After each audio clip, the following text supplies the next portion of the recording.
Hello guys, I'm glad to see you. Today I'm gonna show you how to create QR code in Figma.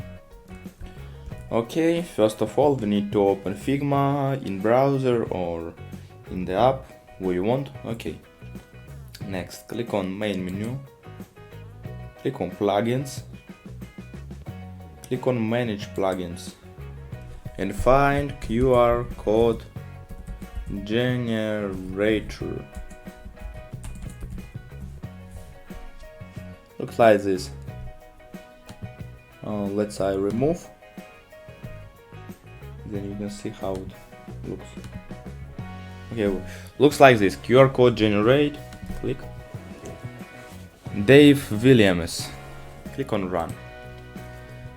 Okay, next what you need is choose a URL. I use URL from Miro and paste. Okay, click on place QR code and we just create a QR code in Figma. This is for QR code, you can watch this. Okay guys, there is also much to tell you. Have a nice day, create your QR code and